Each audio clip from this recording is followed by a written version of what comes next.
Bom dia, amados irmãos, amadas irmãs. Nós vamos continuar a nossa comunhão baseado no livro de Apocalipse.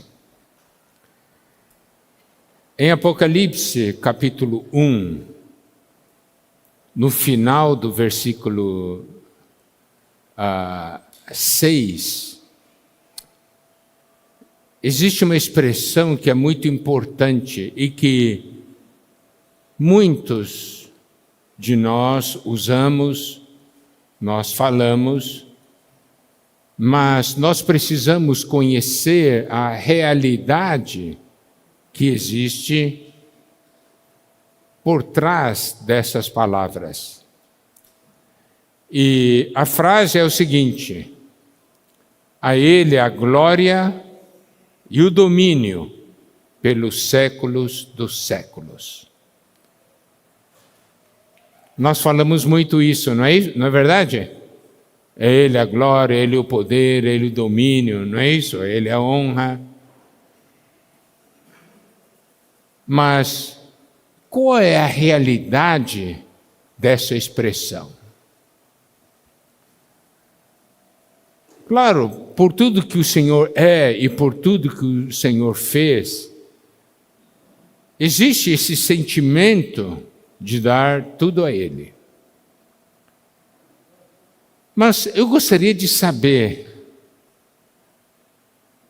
você tem glória para dar para o Senhor? Quando eu digo a Ele a glória, o que isso quer dizer? Que você tem uma glória que pode dar para o Senhor? Você entende a minha pergunta? Você tem, a glória sua é maior do que a glória do Senhor? Domínio. Você tem domínio maior que o Senhor? Você tem domínio para dar para o Senhor? Muitas vezes nós falamos, mas não compreendemos o que isso realmente significa. Como é que damos glória e como é que damos domínio ao Senhor?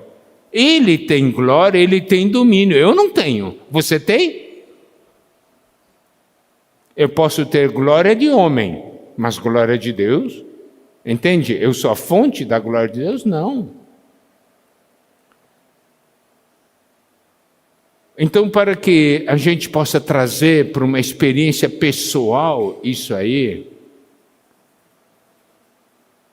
vamos ver 1 Coríntios capítulo 1, versículos 30 e 31. Mas vós sois dele em Cristo Jesus, o qual se nos tornou da parte de Deus sabedoria e justiça e santificação e redenção, para que, como está escrito, aquele que se gloria, glorie-se no Senhor. Então, primeiro ponto, para nós experimentarmos isso no que tange a questão da glória, é aquele que se gloria, glorie-se no Senhor. Então, primeiro ponto, o Senhor é a minha glória. Se eu falar assim, a Ele a glória, e eu, no meu viver, eu tenho vergonha de dizer que eu sou do Senhor, eu estou dando glória para Ele? Os irmãos estão começando a compreender o que é isso? Mas se eu me glorio no Senhor, no meu viver diário, eu digo, Ele é a minha glória, eu me glorio de ser cristão, de ser um crente, eu me glorio de ser alguém que ama a palavra de Deus, eu me glorio de ser filho de Deus, eu estou dando a Ele a glória, entendeu? Eu estou confessando, Ele é a glória, Ele tem a glória. Porque não é uma questão de eu falar, Ele tem a glória, mas eu tenho vergonha dEle. Os irmãos estão compreendendo o que eu quero dizer ou não? A Ele o domínio. Eu digo, a Ele o domínio, mas eu não deixo Ele me dominar. Eu não deixo ele me governar.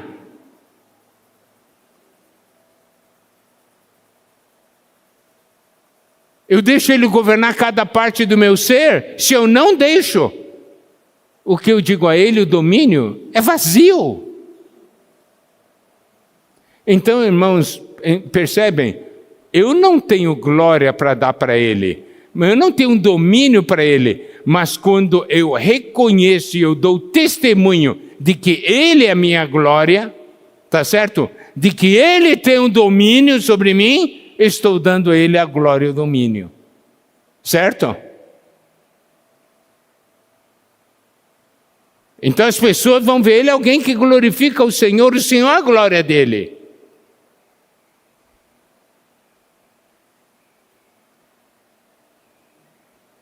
Nós cantamos muito, a ele a glória.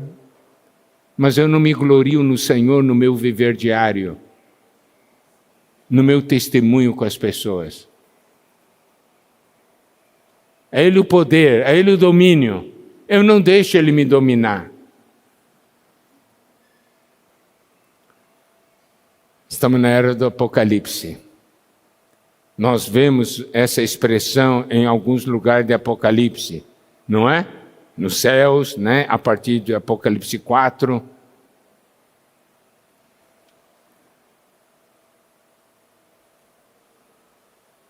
Não é glória para mim, é glória para ele. E eu me glorio nele. Ele tem domínio sobre mim. Então por isso eu digo a ele o domínio. A glória na minha vida é ele. O domínio na minha vida é ele. Isso é trazer para a experiência própria esse versículo. Então, continuando, nós havíamos visto na última reunião até o versículo 8, agora nós vamos entrar no versículo 9, que diz assim: eu, João, irmão vosso e companheiro na tribulação, no reino, na perseverança em Jesus, achei-me na ilha chamada Patmos por causa da palavra de Deus e do testemunho de Jesus. Em outras epístolas, por exemplo, Paulo, apóstolo de Jesus Cristo, né? Então ele estava falando para os irmãos ou para determinadas igrejas, em que posição ele estava falando. E aqui, João também, ele está falando aqui, compartilhando em que posição ele está compartilhando. Ele está compartilhando conosco como irmão. Isso é muito bom. Isso gera o quê? Um sentimento de proximidade. Mas isso mostra o relacionamento de vida que temos com ele. Quer dizer, foi meu irmão que viu isso. Não é? Eu, João, irmão vosso. Eu sou irmão dele, ele é meu irmão. Não somente irmão, ele disse, e companheiro. Tá? Isso aqui é um outro ponto que precisamos dar, porque companheiro significa que nós temos um relacionamento humano, temos um relacionamento de jornada, que nós somos companheiros, nós participamos juntos de algo. Daí ele disse o quê? Irmão, vosso companheiro, irmão e companheiro significa alguém, nós temos a mesma vida divina, certo? Nós participamos das mesmas coisas nessa nossa jornada aqui na terra. Participamos de quê? Tribulação, no reino, na perseverança. Então, João está falando, irmão, eu passo pelas mesmas tribulações que você, nós somos companheiros na tribulação. A questão é o seguinte: quando nós passamos na tribulação, nós sempre pensamos assim, eu estou passando, né? E parece que os outros, ninguém mais está passando. Parece que só eu estou passando na tribulação. E João está dizendo, irmão, eu também passo.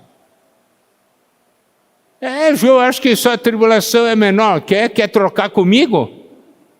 Você iria trocar com João as tribulações dele? Quanto ele sofreu pelo Senhor, não é?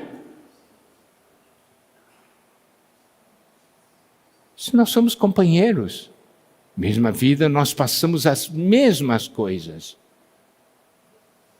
Então, irmão, nesse final dos tempos, nós temos que também ter essa percepção. Daí ele diz assim, irmão vosso e companheiro na tribulação, no reino e na perseverança. Nós temos aqui 3 coisas. Hoje, nós estamos passando pela tribulação. No futuro, nós vamos estar no reino. E entre a tribulação e o reino, nós temos a perseverança. Certo? Eu estou na tribulação, mas como eu alcanço o reino?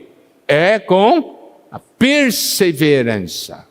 É isso que eu preciso perceber. Se eu perguntar quem está passando por tribulação, todo mundo vai levantar a mão, certo? Então, eu perguntar também, no futuro, quem vai estar no reino? Nós vamos estar no reino. Daqui até lá, o que nós precisamos? Perseverança. Ou paciência. Tem algumas traduções que usam a palavra paciência. Tem que ter paciência. Mas a questão é o seguinte: a perseverança é uma paciência com sofrimento, com tribulação. Por exemplo, quando tem alguma coisa boa para desfrute, eu não preciso falar para você, persevere, irmão. Tá certo? Vamos comer um churrasco. Daí tem bastante picanha lá. Daí, irmão, persevera na picanha. Não tem isso. Porque não precisa, você vai estar lá sempre na picanha, não é verdade? Mas quando é sofrimento, dá vontade de desistir. E a palavra do Senhor é persevera. Você está indo para o reino. Então, por isso que esse é um livro que a gente não precisa ter medo, não é? E onde nós vamos ter essa perseverança, essa disposição de passar na tribulação? É em Jesus. Quando a Bíblia só menciona Jesus, significa um espírito de sofrimento, de dor e de perseverança. É em Jesus. Aleluia. Em Adão nós não temos, mas em Jesus nós temos. Certo? No momento que diz, eu não aguento mais, eu vou desistir. Eu digo, daí vem essa palavra, em Jesus. Volte para o Espírito. Volte-se para o Senhor. Em Jesus você tem. Amém? Daí ele diz assim, achei-me na ilha chamada Patmos. Agora, o que nós precisamos ver, Patmos era um lugar para onde João foi enviado, para ficar ali exilado, condenado, ficar só, é um lugar de sofrimento.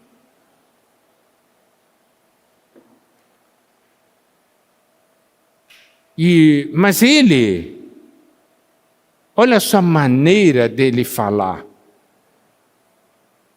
Ele era o último dos apóstolos ainda vivo. As igrejas estavam entrando em desolação. Daí ele é preso e é enviado para Patmos, para essa ilha. Ele poderia estar reclamando, não poderia? Isso, oh Deus, mas não está vendo as igrejas como é que estão? Estão entrando em desolação no momento que eles mais precisam de mim. O Senhor permite que me prendam, agora me coloque aqui no exílio, longe de todo mundo? Oh Deus, você não se importa com a sua igreja? Ele poderia estar falando isso, não poderia? Mas ele falou, não. Ele disse, eu, João, irmão vosso e companheiro na tribulação, no reino e na perseverança em Jesus, achei-me na ilha chamada Patmos por causa da palavra de Deus e do testemunho de Jesus.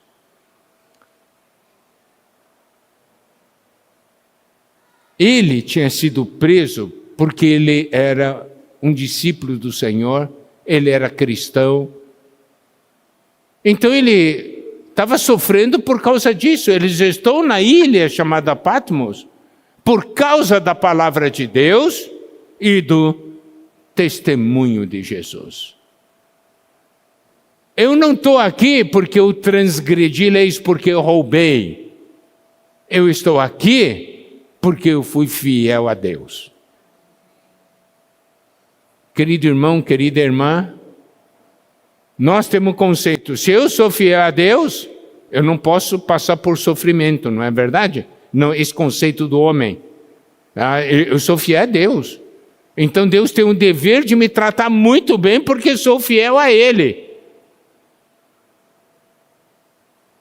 E João está falando, né? Eu estou aqui exilado, preso, é porque eu sou fiel a Deus, por causa da palavra de Deus e do testemunho de Jesus.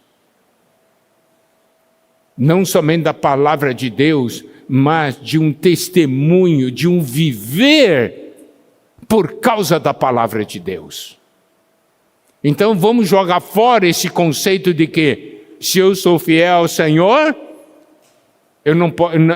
não pode haver tribulação na minha vida.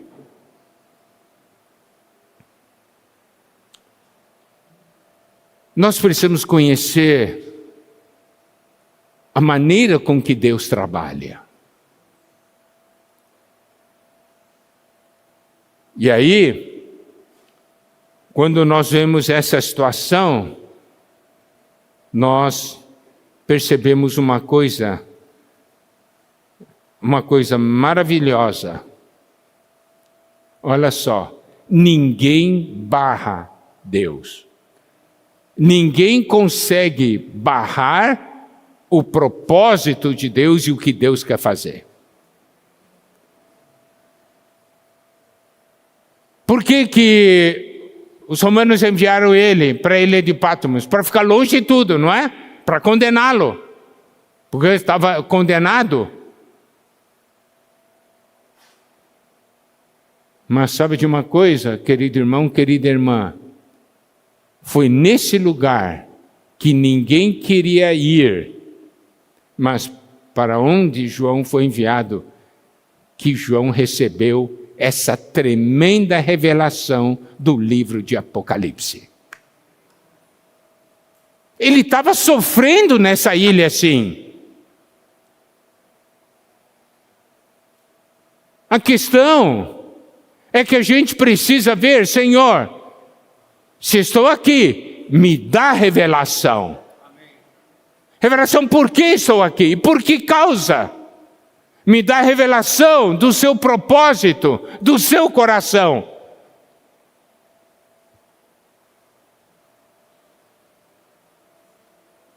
Para os homens, ele está em Patmos, foi uma perda, não é? Mas para Deus foi lucro, porque encontrou alguém que não murmurou, que diz, estou aqui porque sou fiel ao Senhor e vou continuar sendo fiel. Não estava olhando como o homem vê. E olha só, estava ali num lugar de sofrimento. Ele estava na carne? Não. Versículo 10 no início diz: achei-me em espírito. Eu posso estar no sofrimento, mas eu estou no espírito. Nós temos uma tendência, quando entramos no sofrimento, nós começamos a viver na carne. Após que deveria ser exatamente o oposto. Achei-me em espírito.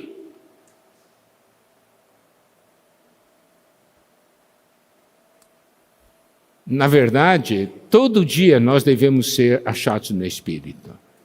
Olha só, Filipenses capítulo 3, versículos 7 e 8 dizem o seguinte: mas o que para mim era lucro, isso considerei perda por causa de Cristo.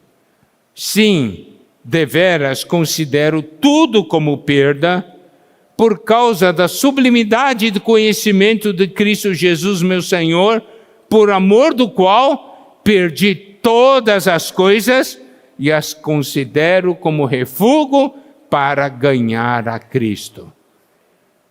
Sabe, e aí no início do versículo 9 diz: e ser achado nele.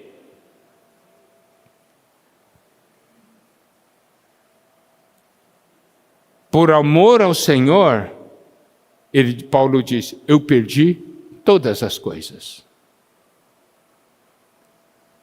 Sob o ponto de vista humano, coitado, que perda. Mas Paulo diz: considero como refúgio. Tudo que eu perdi foi refúgio, foi esterco. Eu perdi tudo, mas eu ganhei Cristo. É uma troca que vale ou não vale a pena. Você vê esse sentimento, e ele diz: ser achado nele.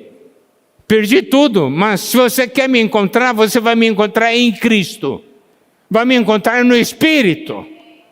Essa deve ser a nossa atitude no meio das tribulações, no meio dos sofrimentos. Se você passa por uma tribulação hoje, meu querido irmão, querida irmã, como todos nós passamos, nós devemos então perceber que o Senhor usa isso para operar em nós, para tirar o que não é adequado de nós e nos dar da sua própria pessoa. E também fazer com que nós estejamos no Espírito. Então ele disse: achei meu Espírito e no dia do Senhor. Dia do Senhor, a Bíblia menciona, é aquele primeiro dia da semana. Mas, na verdade, para nós, todos os dias devem ser dia do Senhor. Correto? Se eu tenho aquele conceito de que durante 6 dias da semana vou viver para mim mesmo, e o próximo dia, que é o 7º dia, eu vou viver para o Senhor. Esse conceito está errado. Para nós, todos os dias devem ser dia do Senhor. Nós vivemos para o Senhor todos os dias.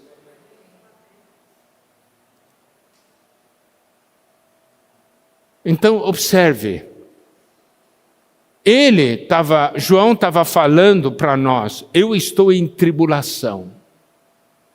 Eu sou irmão de vocês, eu sou companheiro de vocês e estou na tribulação. Está mesmo, está na ilha de Patmos, um lugar de sofrimento.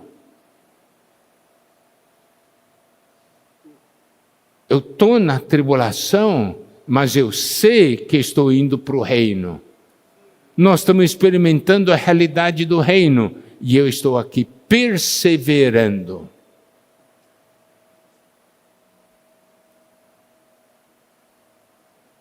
Ele podia estar longe das igrejas porque estava exilado. Você acredita ou não? Você acha que o coração dele estava longe dos irmãos da igreja? Não. O coração dele estava com o Senhor, nas coisas de Deus.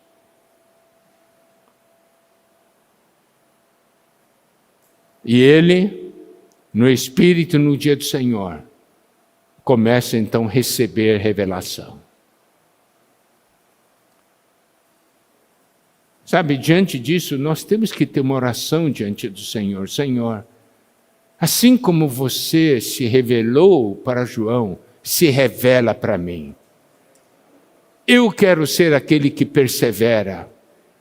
Eu posso estar no meio da tribulação, mas eu quero que essa tribulação seja porque eu sou fiel a Ti.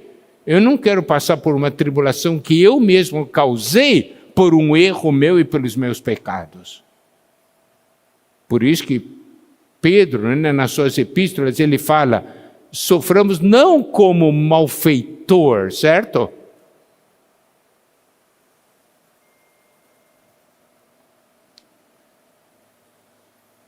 Então, olha só, daí ele começa a ter visão. E aí, achei-me em espírito no dia do Senhor, e aqui continua. E eu ouvi por detrás de mim grande voz, como de trombeta. E aqui diz, eu ouvi. Eu ouvi.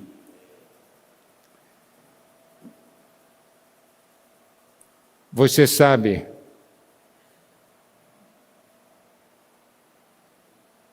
é no Espírito que nós conseguimos ouvir o Senhor. E aqui diz que ouviu uma grande voz.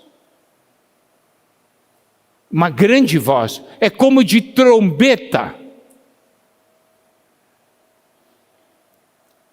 A voz do Senhor para você é uma voz baixinha ou uma voz alta?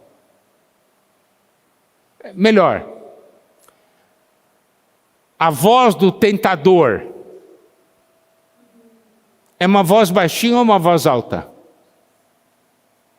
Na sua vida? Hã? Hã? Diga, da sua experiência, fale. É uma voz baixinha, a voz do tentador? Hã? Ou é uma voz forte? Hã?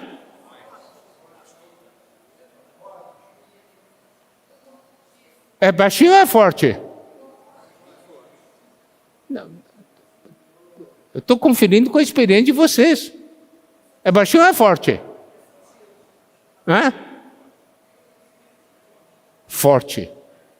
Porque o inimigo quer que você peque. E ele vai falar assim, bem baixinho para você. Peca, peca. Fala assim, bem baixinho, para você não ouvir. Ele não fala forte, é para você ouvir? E quantas vezes ele fala? Só uma vez?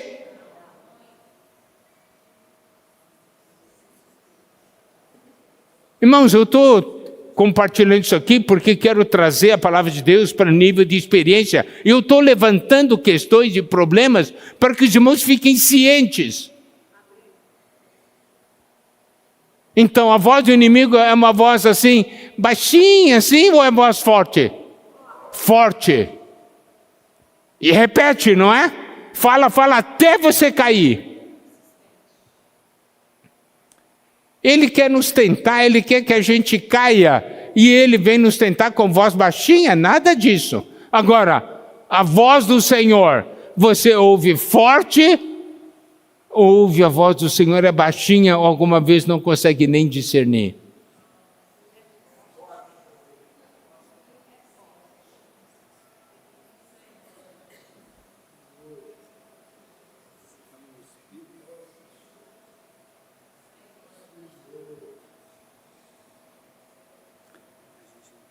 Eu quero ajudá-los, queridos irmãos e irmãs, a encararem suas experiências de uma maneira adequada na luz da palavra de Deus.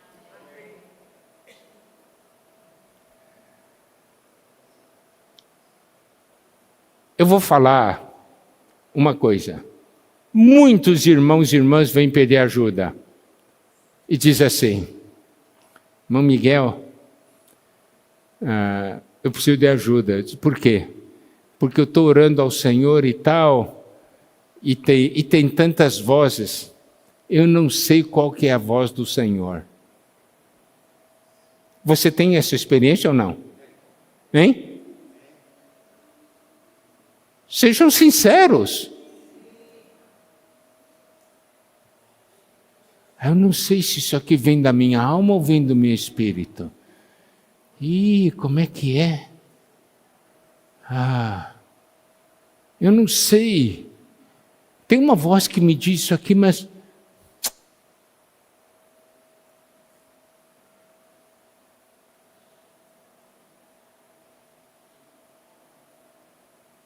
Irmãos, quando nós compartilhamos sobre sentidos espirituais, né? Sobre a questão da audição, nós falamos que o Senhor precisa abrir os nossos ouvidos.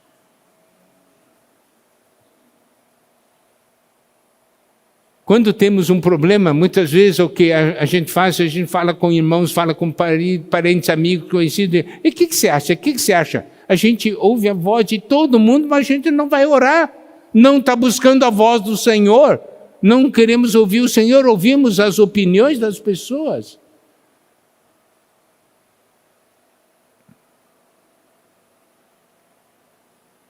Eu tenho que estar no Espírito e eu tenho que saber exercitar meu Espírito para aprender a discernir a voz do Senhor. Eu tenho que orar e pedir para o Senhor, né? Olha só. Né, em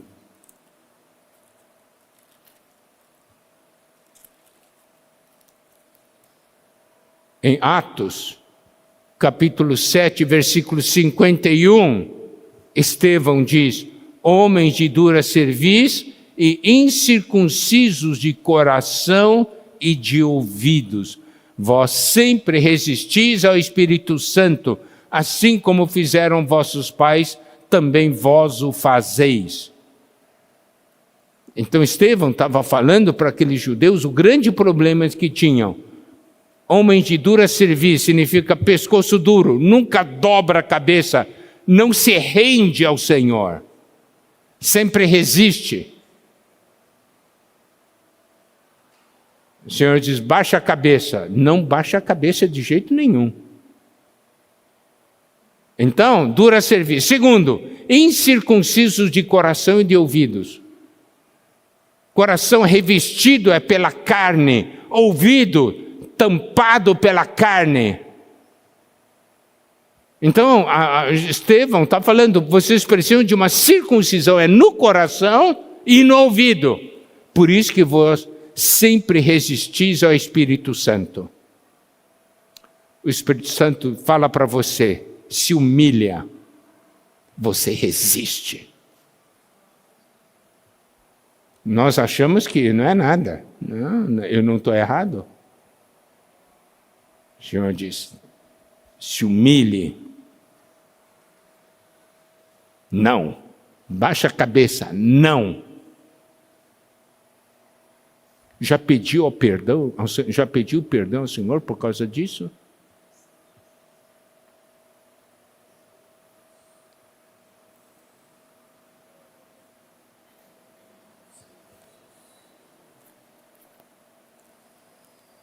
Ouvi. João estava no Espírito. Ele ouviu. Se eu estou na carne, eu não consigo ouvir. Ou a voz do Senhor é muito fraca. Eu estou na carne. Eu não estou buscando ouvir a voz do Senhor. Ouço tantas vozes.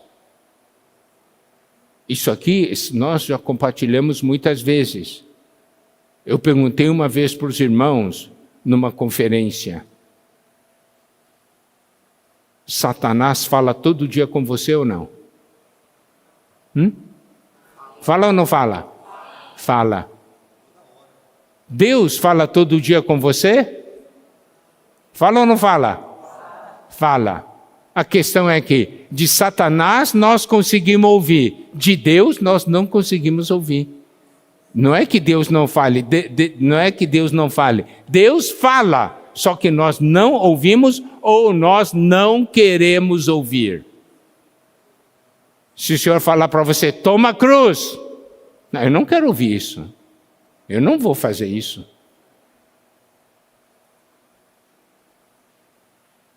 Não é assim? Mas João, ele estava no Espírito, no dia do Senhor, e ouviu uma grande voz, como de trombeta. Quer dizer, ele sabia, a voz era clara, nítida. Você sabe, quando a gente lê um versículo desse aí, a gente muitas vezes lê. Nós não levamos esse versículo na oração. Quando lemos um versículo desses aqui, e nós devemos dizer, Senhor, eu quero estar no Espírito. E eu quero ouvir a sua voz como uma grande voz. Eu quero ouvir sua voz nitidamente, Senhor. Me dá tal experiência.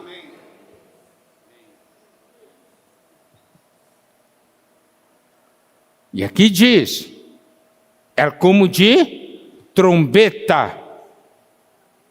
Isso aqui também é algo muito importante. Números, capítulo 10, versículos 1 e 2. Falou mais o Senhor a Moisés, dizendo, faze 2 trombetas de prata, de obra batida as farás, e te serão para a convocação da congregação e para a partida dos arraiais. Então se tocava a trombeta para dar a direção para o povo. Então, quando ele ouviu uma grande voz, como de trombeta, significa, é uma voz que dá direção. E é isso que todos nós precisamos. Uma voz que dá direção. Aí também, nesse versículo 10, tem um ponto de uma experiência que é muito importante. Ele diz assim, e ouvi por detrás de mim. Ele ouviu a voz, mas a voz veio de trás. E essa voz dizia o quê? O que vês, escreve em livro e manda às 7 igrejas. Éfeso, Esmirna, Pérgamo, Tiatira, Sardes, Filadélfia e Laodiceia.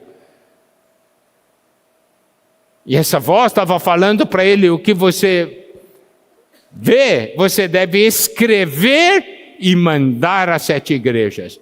Eu tenho uma mensagem, eu tenho um recado, eu tenho coisas que essas igrejas precisam saber.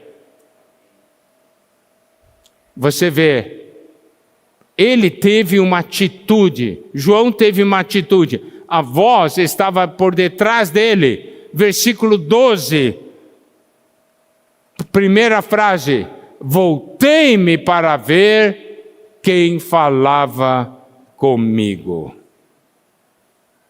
Voltei-me para ver quem falava comigo. Isso quer dizer o quê? Se essa voz está atrás de mim, eu tenho que me voltar.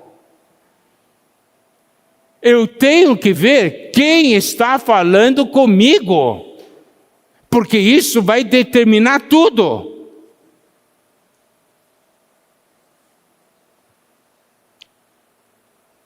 Nós não podemos ser aqueles que ouvi a voz. Mas você viu? Não vi. Por quê? Você não viu? Porque não me voltei.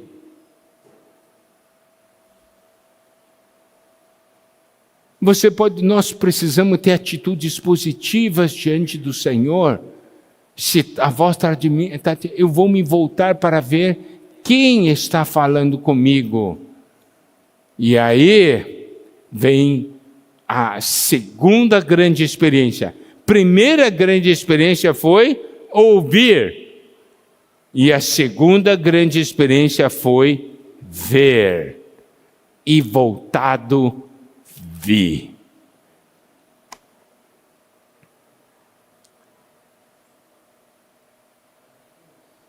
Isso é algo, irmãos, que precisamos dar muita atenção. E precisamos ver também, uma coisa, que é algo que ocorre no nosso espírito. Eu tenho que estar no espírito para ouvir, e eu tenho que estar no espírito para ver. E você sabe, esse livro de Apocalipse é composto de 4 visões principais. Nós vamos agora ver, e em cada uma dessas 4 visões principais, João estava em espírito. Nós vamos agora ler essas porções. A primeira visão que ele teve quando estava no espírito, nós vamos ler novamente Apocalipse 1, versículos 10 a 13. Achei-me em espírito no dia do Senhor, e ouvi por detrás de mim grande voz, como de trombeta, dizendo: o que vês, escreve em livro, e manda às 7 igrejas: Éfeso, Esmina, Pérgamo, Tiatira, Sardes, Filadélfia e Laodiceia. Voltei-me para ver quem falava comigo, e voltado vi 7 candeeiros de ouro, e no meio dos candeeiros um semelhante a filho de homem, com vestes talares e cingido à altura do peito com uma cinta de ouro. Então, essa é a primeira porção que menciona que ele, em espírito, viu algo. Então, essa é a primeira visão em espírito. Segunda visão em espírito, Apocalipse capítulo 4, versículos 1 e 2.